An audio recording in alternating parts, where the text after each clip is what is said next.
बिस्मिल्लाहिर्रहमानिर्रहीम। अस्सलाम वालेकुम। सहाफी पेंसिल के साथ मैं हूं जुल्करनैन शेख। पाकिस्तान के अंदर आईनी तरमीम का खेल अभी जारी है। इस मुल्क के अंदर लगता यह है कि सारे मसले खत्म हो चुके हैं और सिर्फ एक आईनी तरमीम है जिसका मसला हल तलब है, और इस मसले को हल किए बगैर पाकिस्तान और पाकिस्तानी कौम का अच्छा हो ही नहीं सकता। बिलावल भुट्टो जरदारी साहब, जो कि चेयरमैन है पाकिस्तान पीपल्स पार्टी के, उन्होंने हैदराबाद के अंदर एक जलसा किया और इस जलसे के अंदर उन्होंने माफियां भी मांगी, धमकियां भी दी, गैर जमहूरी तरीके अपनाने का भी अलल ऐलान सीना ठोक कर कहा, और ऐसी ऐसी बातें की जो साफ जाहिर करती हैं कि वो जलसे के लोगों से खिताब नहीं कर रहे थे बल्कि किसी और को बता रहे थे। जी हां, हैदराबाद के अंदर यह जलसा होता है। 48 घंटे के नोटिस पर इस जलसे को प्लान किया जाता है। नाम यह दिया जाता है कि जो मोहतरमा बेनजीर भुट्टो शहीद जब वतन वापस आई थी तो उन पर कराची के अंदर कारसाज में एक खुदकुश हमला हुआ था, जिसमें दर्जनों अफराद जो है पीपल्स पार्टी के कारकुन जो है वो जाबाक हुए थे, और बहुत ही खुशकिस्मती से उस वक्त बीबी शहीद जो है वो इस हमले में बच गई थी।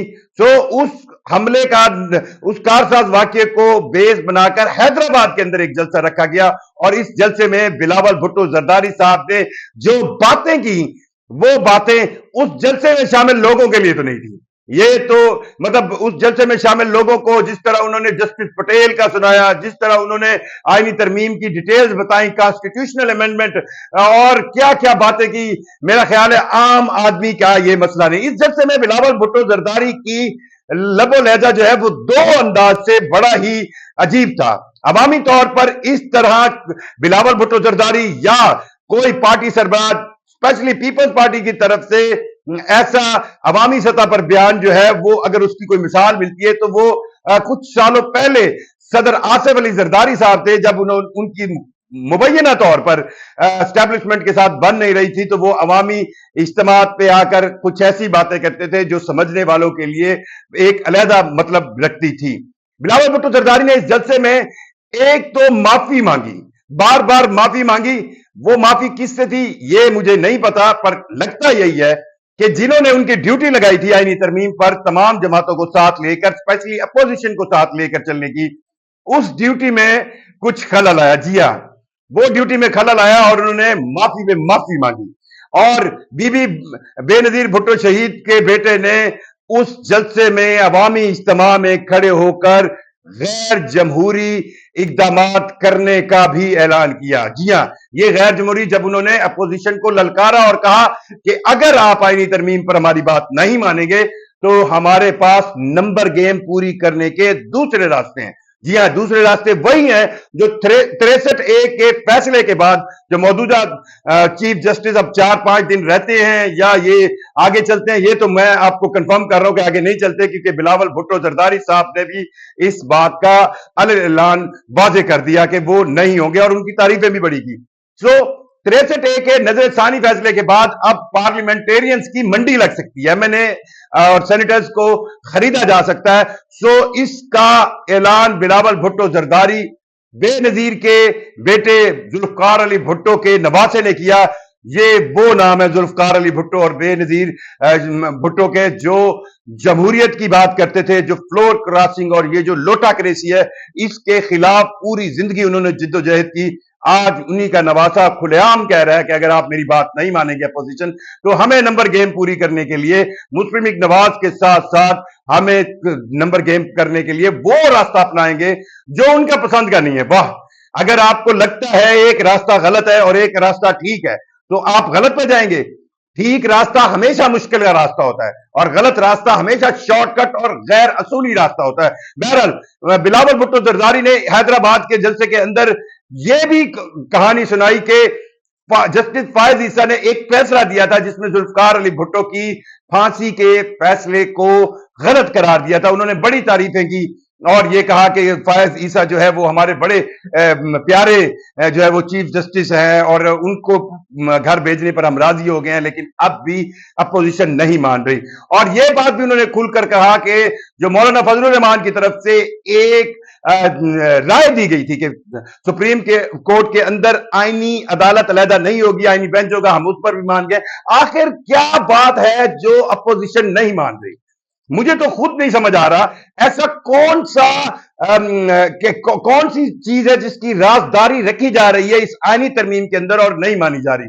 और आप चेक करें कि क्या तरीका अपनाया गया है कि बिलावल भुट्टो साहब ने जलसे आम में कहा कि उन्होंने इमरान खान से मुलाकात के लिए बैरिस्टर गोहर और दीगर पीटीआई के जो लीडरशिप है उनका एहतमाम किया है, और क्या बड़ा एहसान किया कि वो जाएं और उनसे मुलाकात करें और इमरान खान को आईनी तरमीम पर राजी करें।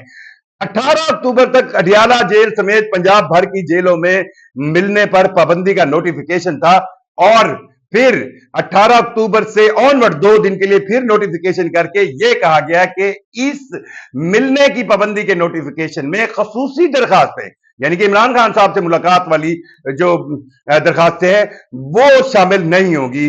कितना बड़ा एहसान किया उन्होंने, पहले अडियाला जेल के और पंजाब की जेलों में जो पाबंदी लगाई हुई थी उसको खत्म होते ही फिर एक्सटेंड किया और फिर ये इजाजत दी। हालांकि हर एक आम आदमी से मुलाकात का सिलसिला वैसे जारी है, सिर्फ एक इमरान खान है जिससे मुलाकात के लिए भी एहसान लगाया जाता है।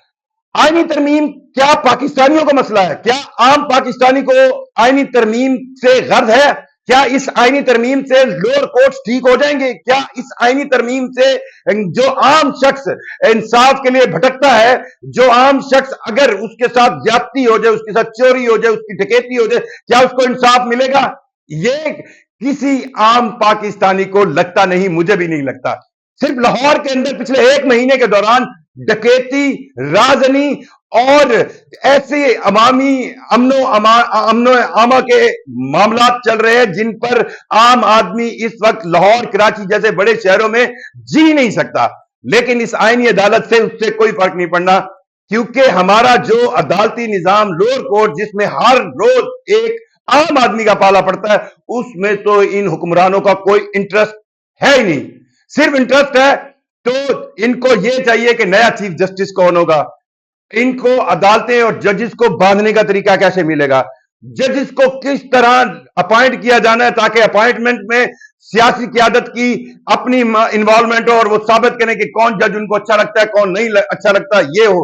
और फिर जजेस की उम्र, जो उनकी रिटायरमेंट की उम्र है, उनको बढ़ाना शामिल है। और इसमें अब मुझे ये बात कहते हुए थोड़ा सा क्योंकि मैं भी एक आम पाकिस्तानी हूं, आम इंसान हूं, यहां पर तो अज़मा बुखारी साहिबा खुलेआम जो है वो सहाफ़ियों की नौकरियां ले रही हैं और कोई कुछ कर नहीं रहा।